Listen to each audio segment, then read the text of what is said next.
Okay, so for the first question, remember, describe what you did in making e-portfolio. So in creating the e-portfolio, organize and showcase my work to and which highlights my skills in developing digital and non-digital instructional materials. Um, Not only me but also with my co-partners, Jafel. So we organized and showcased, no, and that highlight our talent, skills. Then in task one, as you can see, we focus on platform and layout, which include a homepage featuring a logo and also with a brief description of ePortfolio. And also, it includes our profile section, which summarized our backgrounds and goals. So for the task two, we compiled a variety of artifacts, including a blog, vlog, and also an online assessment. So, makita dito, giunsa na mo paghimo ang mga procedure or steps unsaon paghimo sa non-digital o digital materials. I-include sa dito ang um, online assessment which kanang nigamit mi og um, laing digital tools para mas effective ang mas engaging siya tan-awon. So kanang sa vlog sad dito dito ang dito gipakita ang steps saan siya paghimo og flip chart. So ang gipili namo is flip chart kay mas sad siya for as mas siya mas makagani og audience sa imong discussion. So which effective siya sa sa mga bata labi na elementary. So for vlog, we decide to kanang we decide to use no Canva. So nag-tutorial mi dira unsaon paghimo sa Canva. Makahimo sila og kanang presentation ingana. So for the second question, identify the important parts. So what was important to you about this learning experience? So for me, this learning experience was significant. So as it reg- as it greatly enhanced my design skills in creating instructional materials. So diri jud nagamit ang amo ang skills labi na with my co-partners nga hilig sad og mga design and also um as you can see sa amo ang mga gipang buhat, catchy sad siya lang tawon, which is um dali maka kuan sa attention sa mga bata. So nagamit mig lain-laing design dira.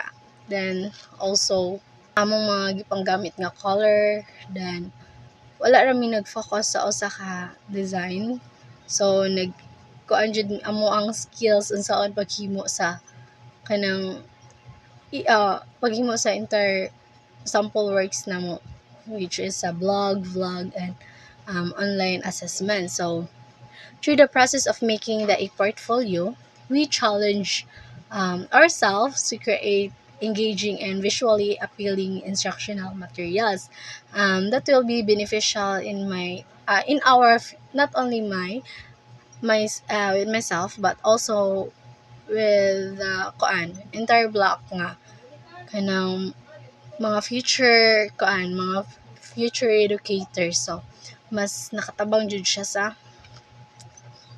then at least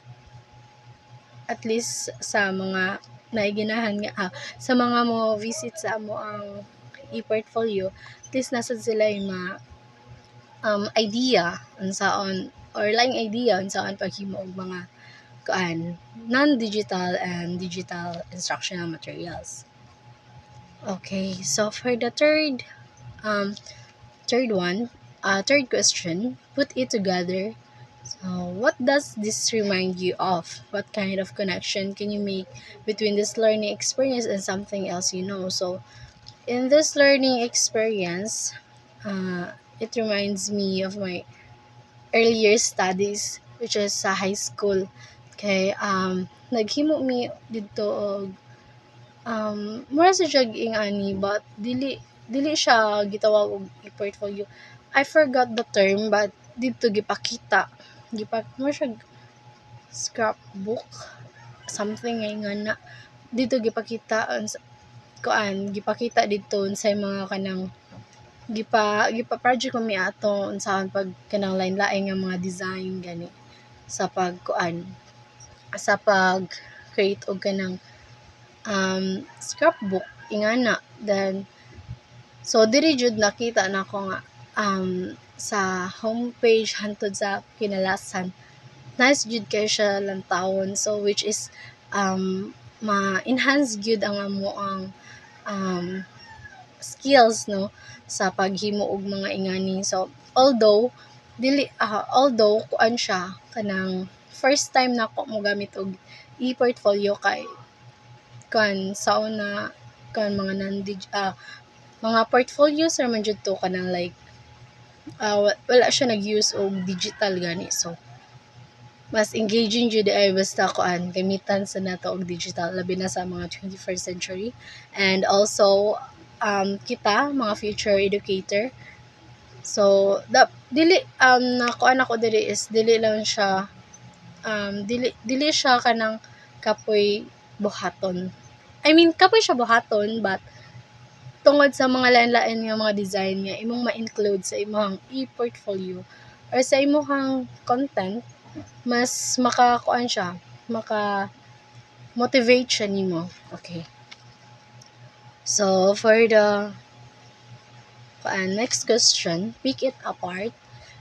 What are the things you have learned from this experience? What do you know?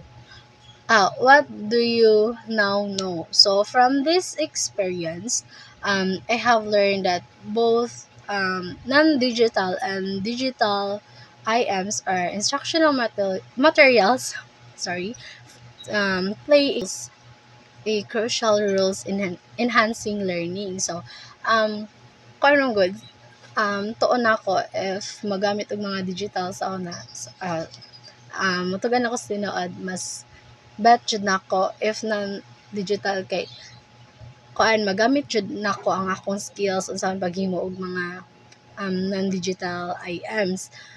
But sa tungod ani nga project no e-portfolio,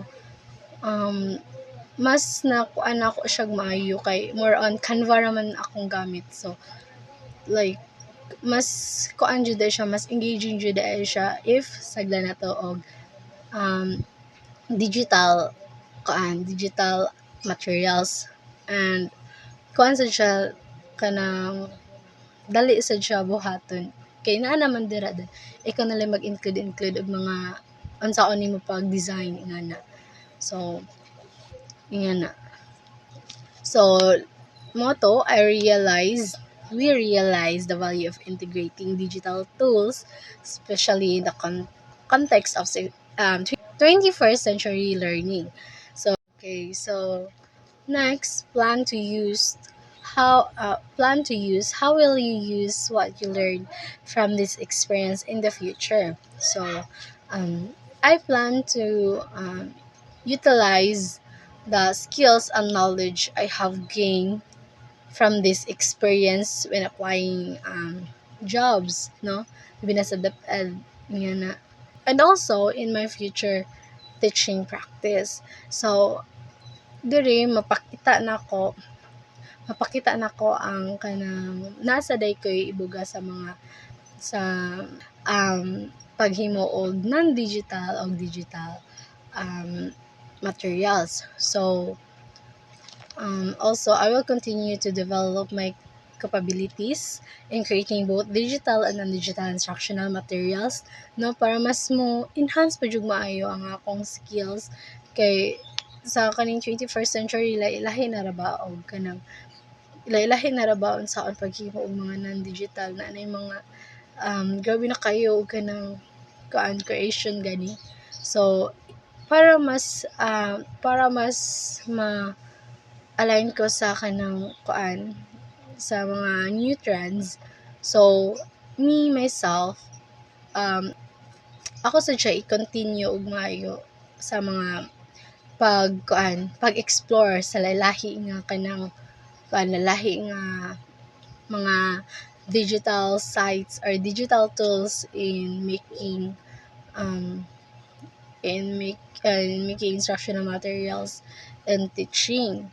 So again, my our e-portfolio will serve as a valuable resource to showcase my talent and teaching strategies, no? Then, mao na to. Thank you.